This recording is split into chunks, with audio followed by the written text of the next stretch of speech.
दोस्तों, मैं आपका दोस्त राहुल वर्मा हूं और आज लेकर आया हूं एक नई कहानी। श्री कृष्ण और उद्धव जी की बातचीत सुनते हैं भाई। दोस्तों, एक नई कहानी श्री कृष्ण और उद्धव जी की वार्ता सुनते हैं। उद्धव जी ने भगवान श्री कृष्ण से पूछा, कृष्ण, तुम महाज्ञानी हो, भूत, वर्तमान और भविष्य के बारे में सब कुछ जानते हो। तुम्हारे लिए कुछ भी असंभव नहीं है। मैं मित्र धर्म की परिभाषा जानना चाहता हूं। उसके गुण धर्म क्या है? भगवान बोले, उद्धव, सच्चा मित्र वही होता है जो विपत्ति के समय बिना मांगे ही अपने मित्र की मदद करता है। उद्धव जी ने बीच में रोकते हुए कहा, अरे कृष्ण, अगर ऐसा ही है तो तुम तो पांडवों के प्रिय बंधु थे। उन्होंने एक बंधु के रूप में सदा आप पर विश्वास किया था, किंतु तुमने सच्चे मित्र की जो परिभाषा दी है उसके अनुरूप मित्रता नहीं निभाई।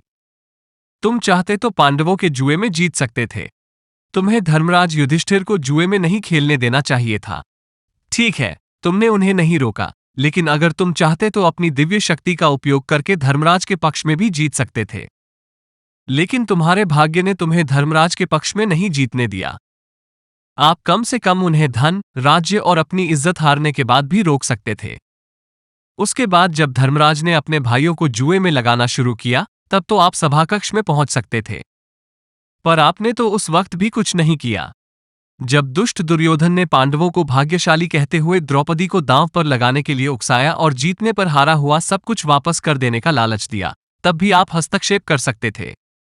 लेकिन इसके बजाय आपने तब हस्तक्षेप किया जब द्रौपदी लगभग अपनी लाज खो रही थी। तब आपने द्रौपदी के वस्त्र को फाड़कर द्रौपदी की लाज बचाई। लेकिन आपने बहुत देरी से इसे किया था जब एक पुरुष ने उसे सभा में घसीटा और निर्वस्त्र कर दिया। इतने सारे पुरुषों के सामने निर्वस्त्र होने का अनुभव हुआ। आपने संकट के समय में पांडवों की सहायता नहीं की थी, तो आपको आपदा बंधु कैसे कहा जा सकता है? क्या यही धर्म है? भगवान श्री कृष्ण बोले, यार उद्धव, सृष्टि का नियम है कि जो विवेक से काम करता है वो जीतता है। उस समय दुर्योधन अपनी बुद्धि और विवेक से काम ले रहा था, पर धर्मराज ने तो थोड़ा सा भी अपना दिमाग नहीं लगाया था। इसी वजह से पांडवों की हार हुई। Powered by Dubverse. थोड़ा सोचो कि अगर शकुनी और मैं खेलते तो कौन जीतता?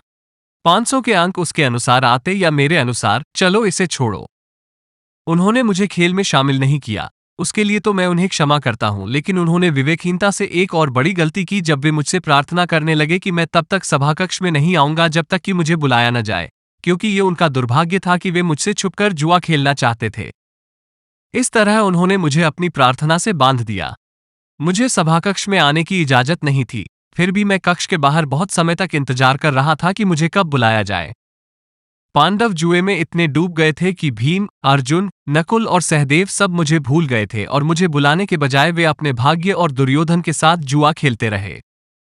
जब दुशासन द्रौपदी को बाल पकड़कर घसीटता हुआ सभाकक्ष में लाया तब वो अपने आप को सामर्थ्यवान बताते हुए जूझती रही, फिर भी उसने मुझे नहीं बुलाया। Powered by Dubverse. Uddhav ji ने कहा, कृष्ण, तुम्हारा जवाब तो बहुत असरदार था, पर मुझे बिल्कुल संतोष नहीं हुआ। क्या मैं एक और सवाल पूछ सकता हूं? कृष्ण की अनुमति से उद्धव ने पूछा, इसका मतलब ये हुआ कि आप तब आएंगे जब आपको बुलाया जाएगा। क्या आप अपने संकट में फंसे अपने भक्त की मदद करने के लिए स्वयं नहीं आएंगे? Powered by Dubverse. भगवान मुस्कुराए, उद्धव, सृष्टि में हर किसी का जीवन उसके खुद के कर्मों के आधार पर चलता है। Powered by Dubverse. भगवान बोले, उद्धव, तू धर्म और मित्रता को समझने की कोशिश कर। जब तू समझ जाएगा कि मैं हमेशा तेरे साथ हूं, तब तू पाप कर पाएगा क्या? तू पाप कर ही नहीं सकता और बार बार सोचेगा कि मैं विधाता देख रहा हूं। लेकिन जब तू मुझे भूल जाता है और समझता है कि तू मुझसे छुपकर कुछ भी कर सकता है, तब तू संकट में फंस जाता है। धर्मराज का अज्ञान ये था कि उसने समझा कि वो मुझसे छुपकर जुआ खेल सकता है। अगर उसने समझ लिया होता कि मैं हर समय हर जीव के साथ उपस्थित रहता हूं, तो क्या वो जुआ खेलता? और अगर खेलते भी हो तो जुए के उस खेल का कुछ और ही नतीजा होता। भगवान के उत्तर से उद्धव जी बहुत खुश हो गए और बोले, प्रभु, आपके दर्शन में कितना रहस्य छुपा होता है। ये कितना महान सत्य है। हम पाप कर्म करते समय कभी नहीं सोचते कि परमात्मा हमें हमेशा देख रहे हैं और हमारे सभी कर्मों की नजर उन पर होती है। पर इसके बजाय हम इसी गलती में जीते रहते हैं कि हमें कोई नहीं देख रहा। प्रार्थना और पूजा हमारा विश्वास है। जब हम यह विश्वास करना शुरू करते हैं कि भगवान हर क्षण हमें देख रहे हैं, तो उनके बिना पत्ता भी नहीं हिलता। तो परमात्मा भी हमें ऐसा ही अनुभव होता है कि वे हमारे पास ही हैं और हमें उनकी उपस्थिति का अनुभव होता है। हम पाप कर्म केवल तब करते हैं जब हम भगवान को भूलकर उनसे विमुख हो जाते हैं।